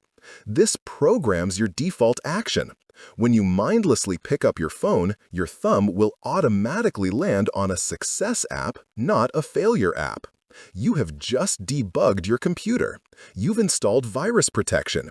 You've cleaned out the junk files. You've transformed your physical and digital worlds from enemies into allies. Your internal software is now running on a clean, optimized external machine. Your automatic success programs are aligned with your automatic success environment. You've programmed your past, beliefs, your present, habits, and your future, visualization. You've fortified your response, resilience, and your space, environment. You've built the perfect success operating system. Now, how do you launch it? How do you make sure that this powerful new system boots up perfectly every single morning so that you start the day as your new, programmed, powerful self and not as the old you? The first 20 minutes of your day are the system boot up sequence, and it's time to write that code. Your alarm goes off. It's 6 a.m. You open your eyes. Now, I want you to answer a question, and I want you to be brutally honest. What is the very first action your body takes? Before your feet hit the floor, before you've said a word to anyone, what is your hand automatically doing? For 90% of the world, that hand is reaching for the smartphone on the nightstand. It seems so harmless, doesn't it? I'm just checking the time. I'm just seeing what I missed. I'm just waking up. What if I told you that this single 30-second action is the most profound act of self-sabotage you commit all day? What if I told you that in that one seemingly tiny move, you are derailing your entire carefully programmed success operating system before it even has a chance to load? You've done all this work. You've rewritten your beliefs, you've built your habits, you've debugged your environment. But in the first minute of your day, you are willingly handing the root code of your brain over to the most chaotic, random, and stressful programmers on Earth. Your email inbox, the news media, and the social media feeds of strangers. You are not running your new code. You are letting the world program you. You are starting your day not on offense, but on defense. You are waking up and immediately checking for threats, and your brain, ever the faithful servant, finds them. In this chapter, we are going to fix this. This is the final critical piece of programming. We are going to write your boot-up sequence. The first 20 minutes of your day are the most important, and we are going to seize them. You will learn to stop being a victim of your morning and become its architect. It's time to write your morning code. The reactive programming disaster. To understand why this is so critical, we need to look at what's actually happening in your brain the moment you wake up. When you are in a deep sleep, your brain is primarily in delta waves. As you begin to wake, you transition through a state called theta. The theta brainwave state is a magical, powerful, and, for most people, dangerously misused window of time. Theta is the twilight state. It's the state you're in during deep hypnosis, profound meditation, and REM sleep. It's the state where your conscious, logical programmer, your prefrontal cortex, PFC, is still sleepy and offline. But your subconscious mind, your hard drive, is wide open. In this theta state, you are incredibly suggestible. Your firewall, your critical, analytical mind, is down. Whatever code you feed your brain in this state doesn't get analyzed, it gets absorbed. It's like having root access to your own operating system. Now, let's look at the failure program that 90% of the world runs. The failure boot-up sequence, 6 a.m.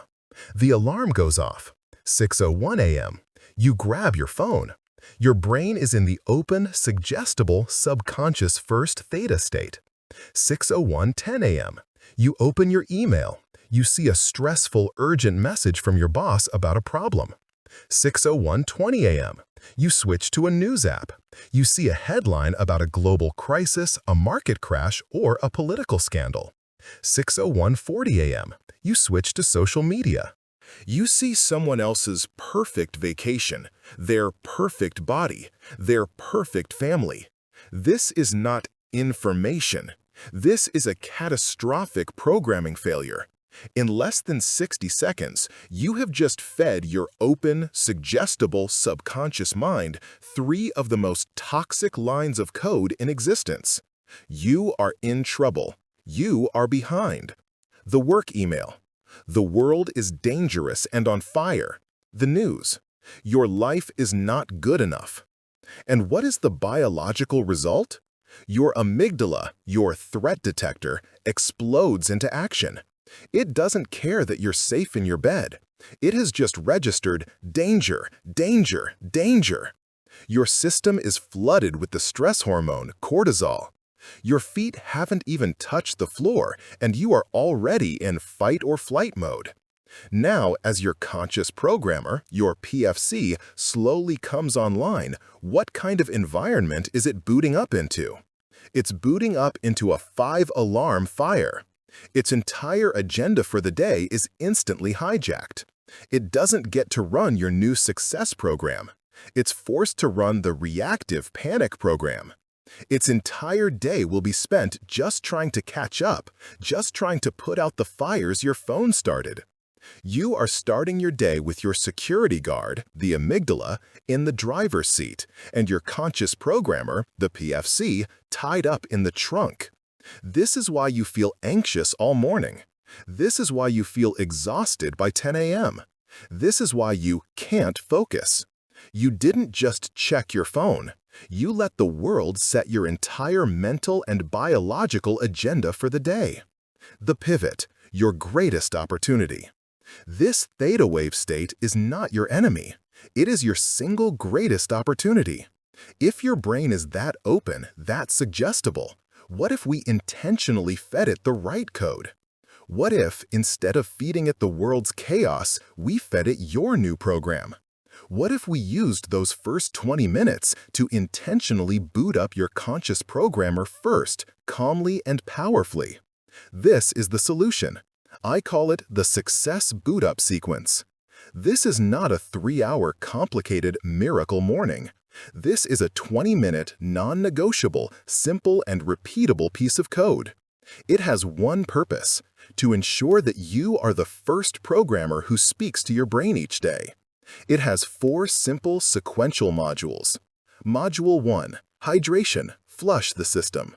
Estimated time, 1 minute. The why. You have just gone 6, 7, or 8 hours without water. Your body, and especially your brain, which is about 75% water, is dehydrated. Even mild dehydration causes cognitive fog, fatigue, and a low-voltage state. Trying to run your success program on a dehydrated brain is like trying to boot up a high-end computer with a half-dead battery. It will be slow, buggy, and prone to crashes. Your first job is to power the hardware. The what? Before your coffee, before anything else, you will drink a full 16-ounce or 500 ml glass of water. How? Programming your environment. This is a direct link to Chapter 7. You will use choice architecture to make this automatic. The program. The night before, as part of your shutdown routine, you will fill up a glass of water and place it on your nightstand. The stack and hijack. You are stacking this new habit on the old one. Cue. The alarm goes off. Routine. Your hand still reaches for the nightstand. But instead of the phone, which is now charging across the room as you learned in Chapter 7, it finds the glass of water. You sit up and you drink the entire glass. Reward. Hijack. As you're drinking, you are not thinking about your to-do list. You are running your first line of code. You tell yourself, I am flushing the system. I am clearing the cache. I am turning on the power. You have just taken your first conscious, intentional action. You're 1-0 for the day. Module 2. Movement. Clear the cortisol. Estimated time, 5–10 minutes. The why. When you wake up, your body naturally has a spike in cortisol. This is called the cortisol awakening response, and it's a good thing. It's the get-out-of-bed hormone. However, when combined with the reactive stress from checking your phone, that normal healthy spike becomes a flood of panic energy. Cortisol is fight-or-flight energy. It is designed to be metabolized by one thing: physical movement. The what? This is not a grueling 1-hour workout. That can come later if you want. This is 5–10 minutes of state-changing movement. The goal is simply to metabolize that anxious energy and turn it into productive energy. The how. The program. Your only goal is to change your chemical state. Scenario 1. You put on one of your favorite high-energy songs and you dance around your living room. Scenario 2. You do 30 jumping jacks, 10 push-ups, and 10 bodyweight squats. Scenario 3. You do a 10-minute sun salutation yoga flow. The stack and hijack. Cue. After I drink my water and put the glass down. Routine. I will immediately do my 5-minute movement routine. Remember, lay out your clothes the night before to program the flow. Reward. Hijack. The moment you are finished, you take one deep, powerful breath. You feel the difference. The anxiety is gone.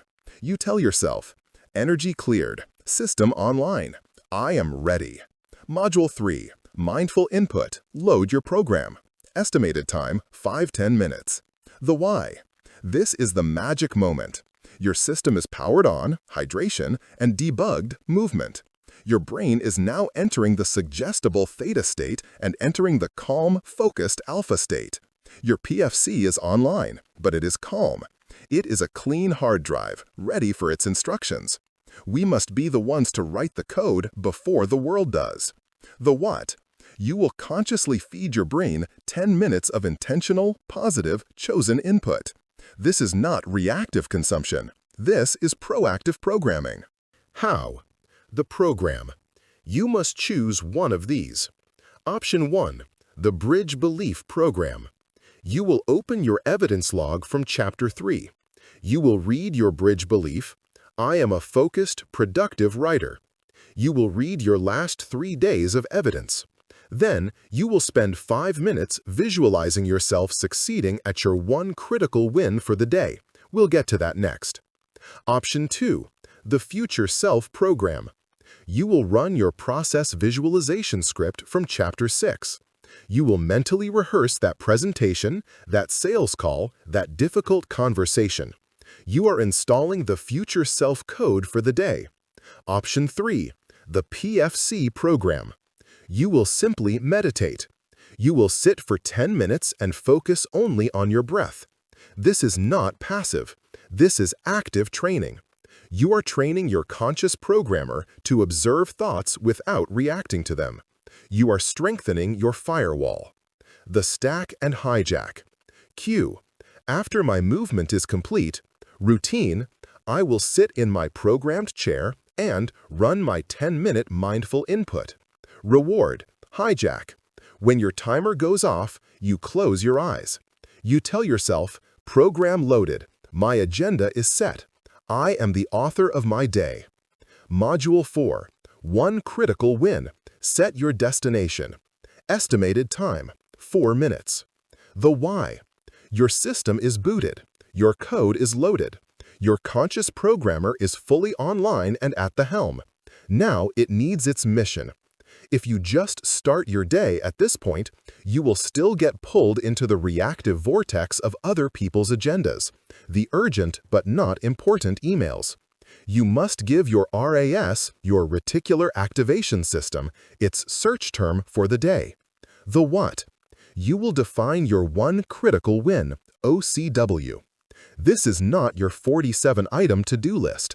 This is the one single most important task that, if you accomplish it, will move you closer to your future self and make this day a win, no matter what else happens. The how, the program. You will ask yourself one question.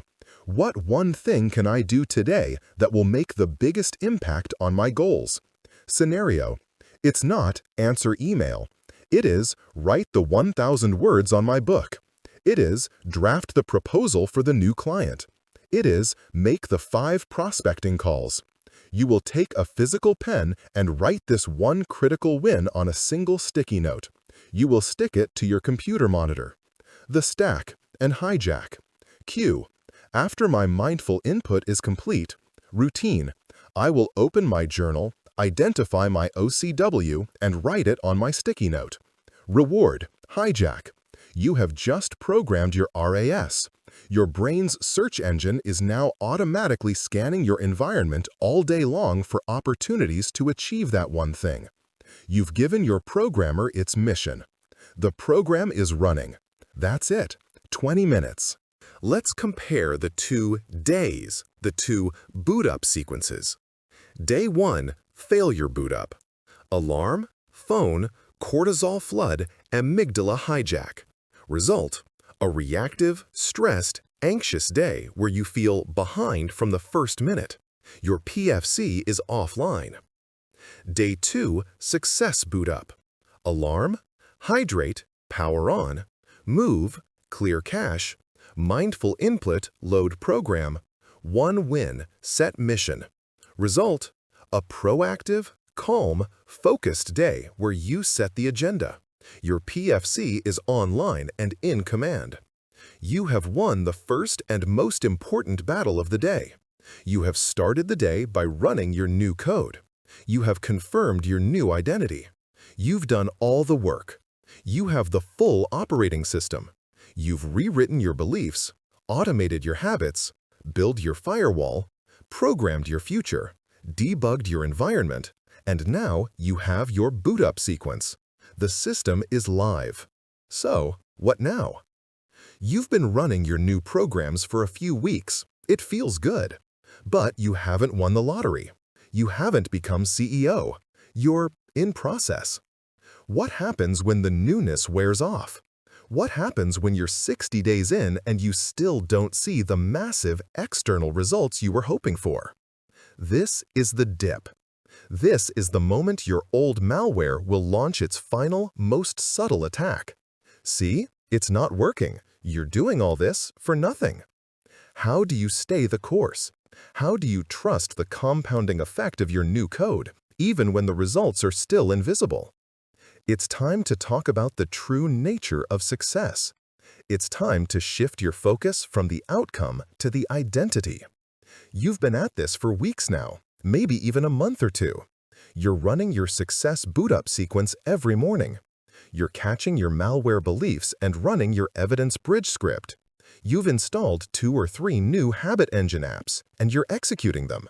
You've even used your resilience firewall to handle a setback and stay on track. It feels good. It feels better. But you're looking at your life and you're asking one quiet, dangerous question. Where is it? Where is the result? Where is the kaboom? You've been diligently managing your money, but you haven't won the lottery. You've been writing 500 words a day, but no book agent has magically called you. You've been crushing it at work, but the CEO hasn't just handed you a 50% raise. It feels like you're doing all this work and you're just in process. A voice, your old malware program, sees its opening. It begins to whisper, "This is a lot of effort for nothing." See, you're still just you. You're just a slightly more organized version of the same you.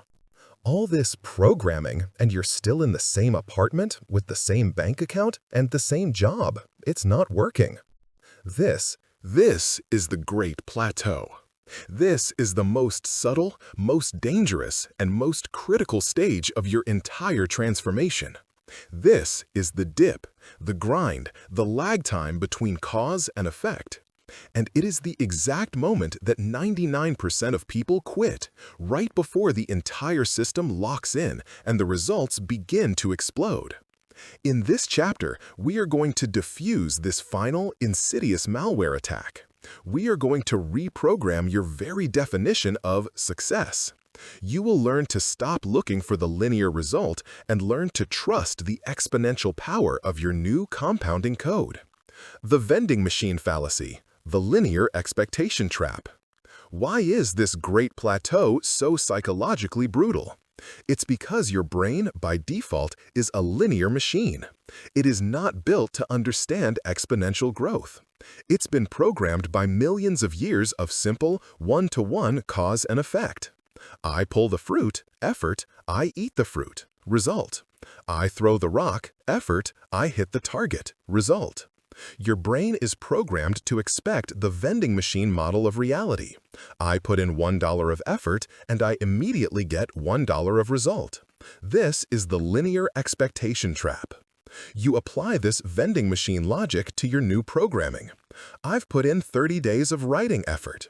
Where are my 30 units of book deal results? And when the vending machine of your life doesn't spit out the product, what's your automatic conclusion? This machine is broken. Your old malware screams, I knew it, this is a scam, the machine stole your money. Stop putting in the effort, it's not working. Revert to the old, safe, familiar program where you didn't try and therefore didn't waste your energy. And so you quit. You stop running your new code. You stop just at the moment when all that effort was about to ignite. Here is the truth that will change your life. Success is not a vending machine. It is a seed. You don't plant a seed and then come back 24 hours later, digging it up and yelling, "Where is my tree? This isn't working." No, you understand the process. You know that for the first 30 days, you water the ground and nothing is visible. 60 days, nothing. 90 days, you might see a tiny fragile sprout. And if you were measuring with linear expectation, you'd say, all that watering for this tiny useless sprout? The effort does not match the result. But if you understand the real law of growth, you celebrate that sprout. You know it is the proof that the massive, complex root system is growing invisibly underground. You know that the tree is now inevitable. Your new mental programming works the exact same way. The biology of compounding. You're building a superhighway. Let's look at what's actually happening in your brain. Remember neuroplasticity? When you run your new Habit Engine app, let's say you write 500 words, you are firing a new neural pathway. Every time you repeat that action, your brain's glial cells reward that circuit by wrapping a tiny, microscopic layer of a fatty substance called myelin around it. Myelin is the insulation on a copper wire. It dramatically speeds up the electrical signal. The more myelin, the faster, stronger, and more automatic that circuit becomes. Here is the lag time in action. Day 1. You fire the writing circuit. It's slow, full of friction, and feels hard. 0.01% myelinated. Day 30. You've run the program 30 times. It's still just 3% myelinated. It still feels like work. The sprout is barely visible. Your old procrastination program is still faster. Day 60. You've run it 60 times. It's now 10% myelinated. It's getting easier, but you still have to consciously run the code. Day 90. Day 120. Then you hit a tipping point. That pathway is now so thickly myelinated, it has become a broadband superhighway. The writing program is now faster, stronger, and more automatic than your old procrastination program. The desire to procrastinate just fades. Your brain, in its quest for efficiency, automatically chooses the new, high-speed, myelinated path. The habit has locked in. It is no longer work. It is just who you are. This is the invisible result you've been creating. You've been quitting during the insulation phase, not realizing you were 1 inch from locking in the high-speed connection. The linear expectation trap tells you that 30 days of effort equals 30 small results. The law of compounding code tells you that 30 days of effort equals invisible work that sets you up for an explosive result on day 90. This is the penny doubling every day analogy. For 20 days, it looks like nothing.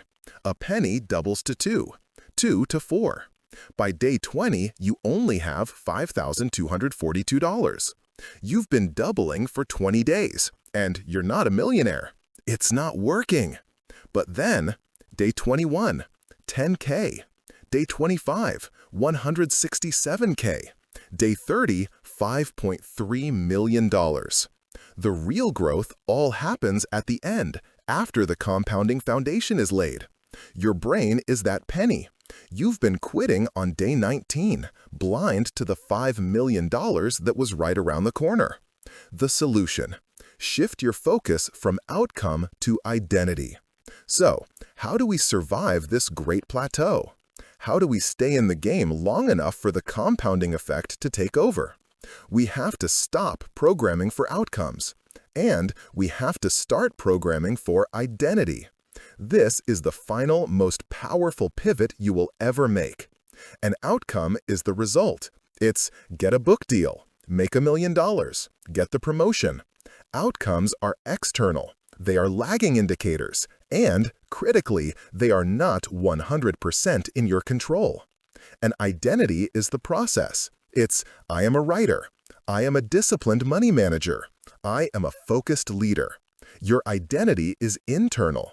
It is a leading indicator, and it is 100% in your control. You must stop measuring success by the outcome and start measuring success by the execution of your new identity. Let's run the new program. The old outcome-based program, linear failure. Goal: get a book deal. Diagnostic: I've been writing for 30 days. I have no book deal. My program is failing. Result: you feel despair. Your old malware, I'm not a real writer, is validated. You quit. The new identity-based program, compounding success. Goal: I am a consistent writer. Diagnostic: I've been writing for 30 days. I have successfully executed my writer program 30 times. I have 30 days of hard evidence that I am a writer. Result: you feel pride. You feel successful right now. Do you see the hack? You have just hijacked your brain's reward system. You've changed the win condition. The win is no longer the external, uncontrollable outcome. The win is the internal, 100% controllable act of running your code. The identity has become the reward. You're no longer writing to get a book deal. You are writing because that is who you are. You're no longer going to the gym to lose 50 pounds. You are going to the gym because you are a person who stays active. You get your dopamine hit from executing the program, not from hoping for the outcome. This is automatic success. You are now the programmer. Imagine you are trying to start a fire by rubbing 2 sticks together. Your outcome is the flame. Your identity is the process of rubbing the sticks. You rub for 30 minutes. Your arms are on fire, you're sweating, and all you have is a tiny glowing ember and a wisp of smoke. The outcome-only brain says, 30 minutes of agony for smoke? I failed. This is stupid. And it stops. The identity-based brain says, smoke, an ember, it's working. The flame is inevitable. Keep rubbing. Your new habits, your evidence log, your morning code, this is the smoke. This is the proof that the fire is coming. You must celebrate the smoke. You must love the process. The you who has been writing for 30 days is not the same person who started. That you has 30 new layers of myelin. That you has 30 new entries in their evidence log. That you has physically rewired their brain to be a writer. This is the new program. Run your code, log the evidence, fall in love with the execution. Trust that the outcomes you used to chase are now just an inevitable byproduct of the person you have programmed yourself to be. You've done it. You have the complete operating system. You've rewritten your past, you've automated your present, you've compiled your future, and you've learned to trust the process. So, what does it feel like? What does life look like when all of this malware is gone and this new, powerful Success OS is just your default? What does it feel like to live not in a state of struggle, but in a state of flow? It's time to see what happens when your mind is no longer your enemy, but your single greatest, most powerful, and most automatic ally. What does it feel like to be finished? What does it feel like to finally arrive? To have a mind that is no longer your greatest enemy, but your most powerful, most obedient, most automatic ally. You have done the work. You have run the diagnostics, quarantined the malware, and written the new code. You've installed the modules, debugged your environment, and programmed your boot-up sequence. So, are you done? I am here to tell you the single greatest truth you will ever learn. You are not finished. You are just beginning. You have not just installed a new piece of software called Success. You have done something infinitely more profound. You have become the programmer. There is no finish line. There is no static, perfect state of arrival. There is only the you before this journey and the you after. The you before was a victim of your code. You were a passenger in a machine you didn't understand, run by a ghost you couldn't control. You were living on autopilot, an autopilot that was programmed by your fears, your past failures, and your oldest insecurities. The you now is an author. You are the architect. You are at the keyboard. And the autopilot, it's still there. But you are the one who programmed its destination.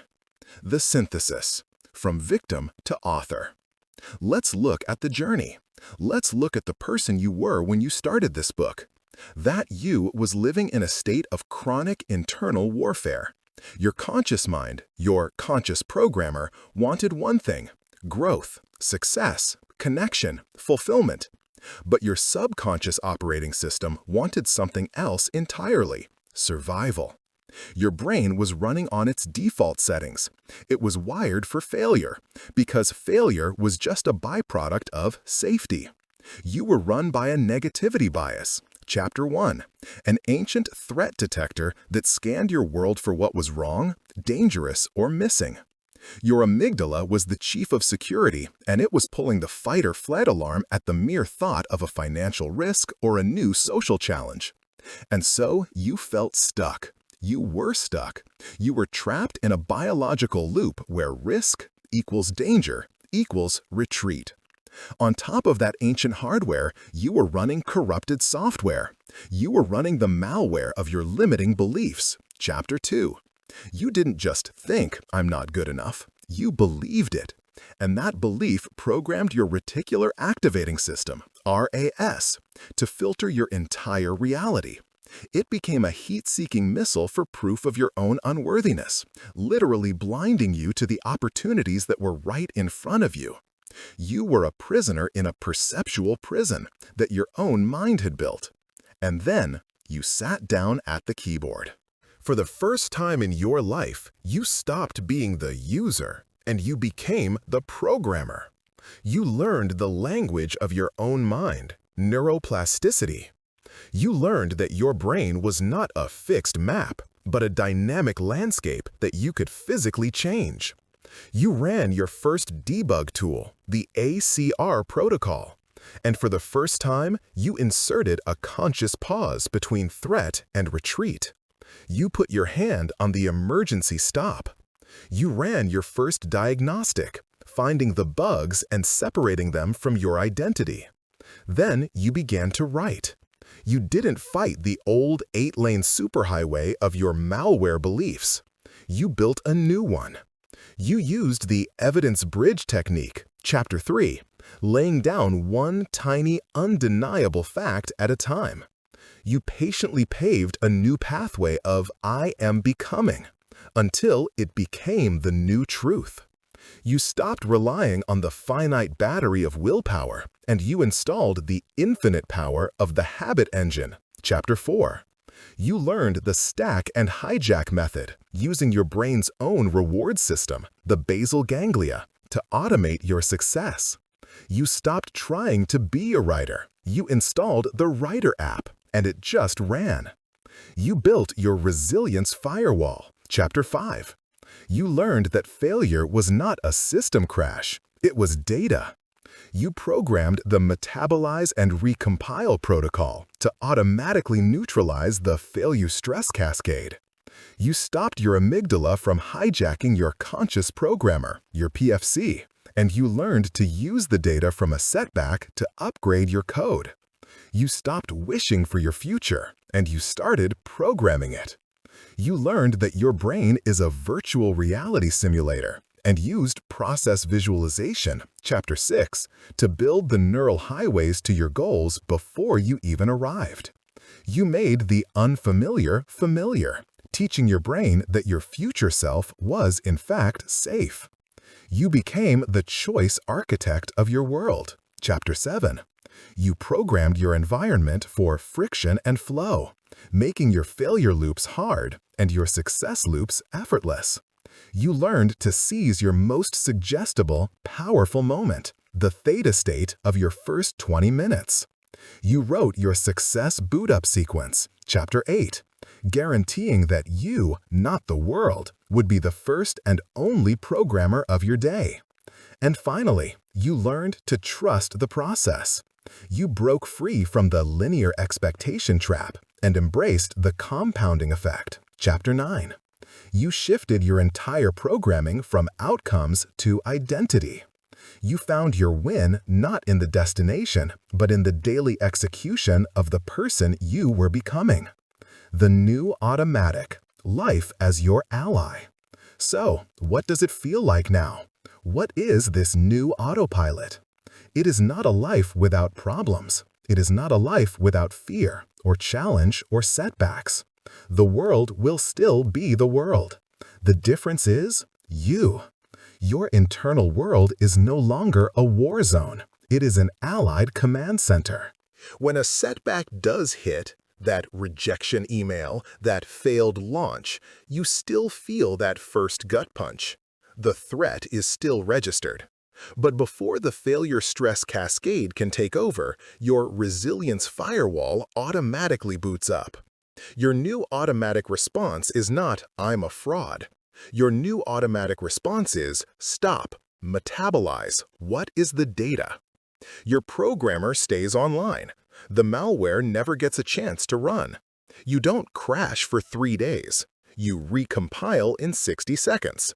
When your alarm goes off, your hand automatically reaches for the glass of water, not the phone. Your boot-up sequence is no longer a chore. It is your default. It runs in the background. When you sit down to work, your habit engine for focus just runs. The desire to procrastinate has been myelinated into obsolescence. The new superhighway is so fast, so efficient, that your brain just takes it. When you think about your big goal, your brain doesn't freeze with "file not found." It automatically loads the process visualization files you've already rehearsed. Your amygdala stays calm. Your automatic feeling is not danger, but familiarity. Your reticular activating system, your search engine, is no longer programmed with your limitations. It is programmed with your identity. And so, as you move through your day, it is automatically highlighting the opportunities, the resources, and the conversations that match the writer, the leader, the healthy person you have programmed yourself to be. The struggle is gone. The friction is gone. The ghost in the machine, that invisible force that used to sabotage you, it is finally you. You are the ghost. You are the programmer. You are the mind behind the mind. Success is no longer an event you are chasing. It is the automatic, compounding byproduct of the system you are running. The call. You are the open source project. You have the tools. You have the instruction manual. You have the root access to your own code. You are no longer running on factory settings. You are now running on you. So I will ask you one last time. What now? Now you write. Your life is not a read-only file. Your potential is not a fixed line of code. Your life is an open source project. You have just written version 1.0. It's stable, it's powerful, it's light years beyond the buggy, virus-filled beta you were running before. But now you get to expand. You get to iterate. You get to optimize. You get to look at this new powerful you and ask, what else? What new habit engine app do I want to install? What new future self do I want to compile? What new malware from an even deeper layer of my past do I want to find and rewrite? This is not a job. This is your life. It is the greatest creative act you will ever participate in.